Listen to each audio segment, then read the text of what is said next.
Hi, and welcome back to Purple Collar Life. In today's video, we're going to be talking about 5 things we've learned in 5 years of owning our own small lawn care business. So Jennifer's here behind the camera, but she's going to chime in also. The first thing I want to talk about is having the right equipment. So the first year or two that we mowed this cemetery, we were using our John Deere subcompact tractor, which isn't necessarily the wrong equipment for this job, but we didn't have a trailer to haul it. So we were driving that tractor down the road from our house to this cemetery location to do our mowing. And that was not the safest or best way to get our equipment here. So once we got the Toro TIMECUTTER zero turn, we were able to put it into our enclosed trailer.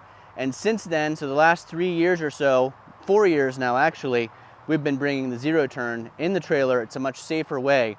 And it's a better piece of equipment for mowing a cemetery because I can navigate around the stones much better. And it's a lot faster. It's a lot faster to mow. And when I say you have to have the right equipment, I want to stress, this isn't something where I'm saying go out and spend $30, $40, $50, $100,000 on equipment to start your small lawn care business. We started with what we had. We were able to upgrade to the zero turn mower, bring it up with the trailer, but I think it's really important not to overspend just to start your small business. Right, we spent absolutely nothing when we started mowing up here. Right, we used the same equipment we were using to mow at our house. The same weed whacker, the same push mower, the same handheld blower, and the same, at the time, John Deere mower that we were mowing the cemetery with. Now, part of that, having the right equipment, also includes maintaining that equipment.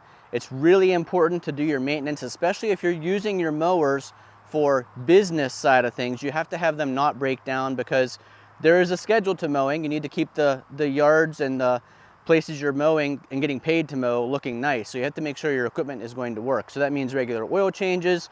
In our case, we buy ethanol-free gasoline. I buy the right mix for my blower and trimmer. It's really maintaining that equipment and having the right equipment for the job. And I think my self-propelled mower is what, 10 years old? It's probably 10 years old. Maybe. And I've done videos in the past of maintaining that, putting a new carburetor on it, doing the oil changes. So yeah, it's really... And even our accountant has told us that we forgot to give him receipts for our new push mowers. When we said we have the same one, he couldn't believe that we still have it. Right. But because for tax purposes, that's already depreciated long ago. We probably could have bought a new mower by now, but we don't need to because that one's still working.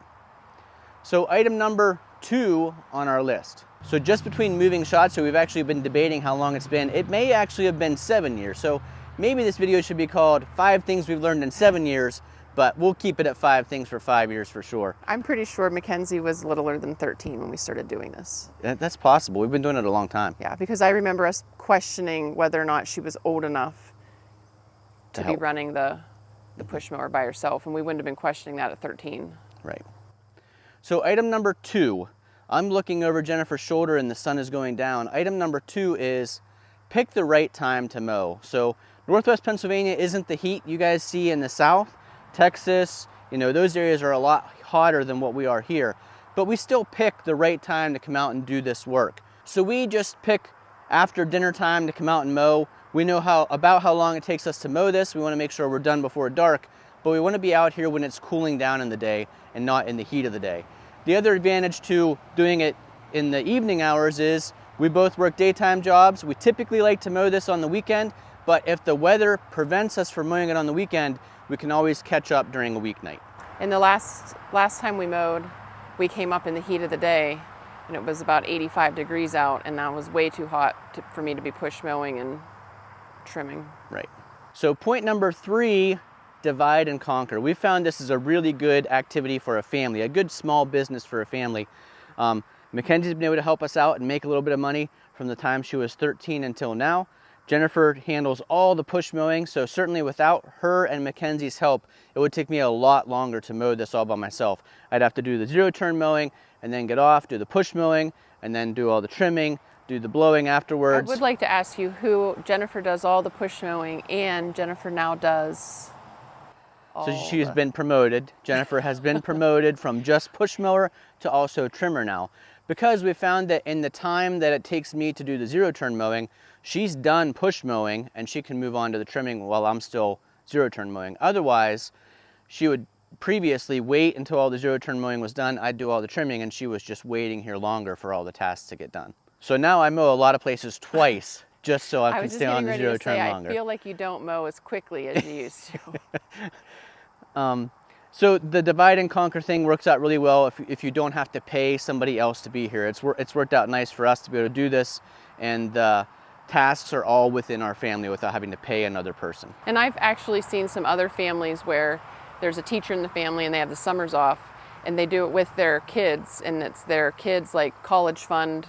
You know, they start when they're younger and work together at it. Mm-hmm. So I don't know if I would want to take on more than Right. just the cemetery, Right. just the two of us. Unless we could quit our day jobs and just do lawn care. Yeah. But I like that we do this together. Yeah, me too. So item number 4, Jennifer just gave us a great lead in. Don't bite off more than you can chew. I know it's tempting when you have the equipment to take on as many jobs as you can, but we both work full-time jobs. We have a YouTube channel. Jennifer's coaching, so we are really busy already. If we would accept other jobs, and it would be possible for us to take on other work, but it would be really stressful and hard for us to get it all done because it is weather dependent. You've got to have not only the equipment and the time, but you've got to have the weather cooperate. So you've got to work that all in with a schedule that is somewhat outside of your control. So don't bite off more than you can chew. Only take the jobs that you know you can get done without overdoing or without not being able to get done the work that you promised you'd get done. Tip number 5, plan your work and work your plan. So we do have to plan when we're going to come up here and mow. We're only scheduled to mow this about every 2 weeks. So we have to kind of figure that out with holidays. You want to make sure this looks nice for Mother's Day, for Father's Day, for Memorial Day. There are some key times that you need to have this mowed before those holidays, and at the same time, schedule that work so that it works out to be just about every 2 weeks.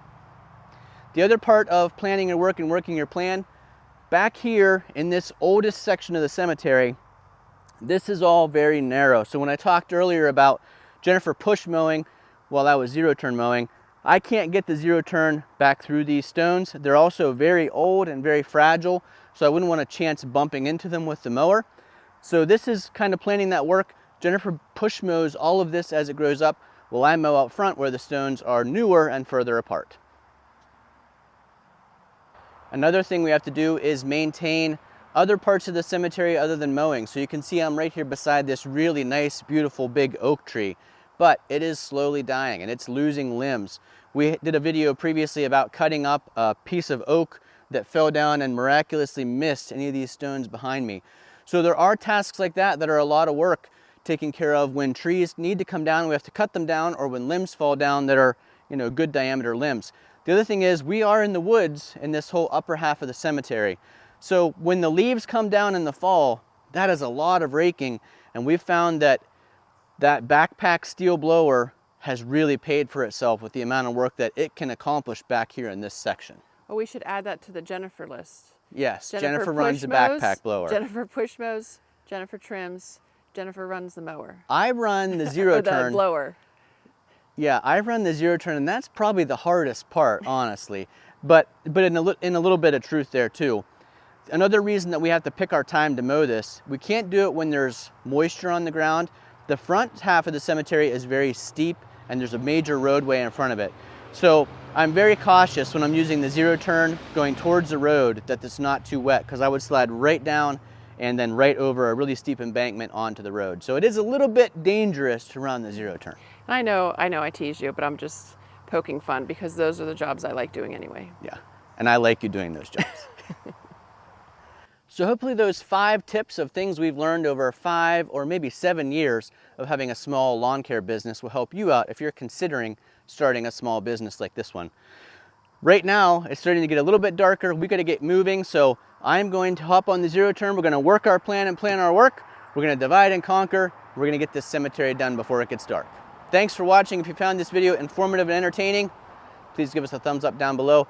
Leave those comments down below on what you think about having the right equipment, starting a small business like this, and other tips and tricks you may have for other people watching this video who are considering lawn care business. My favorite tip is the not going into debt starting out. I feel like just use what you've got. Right.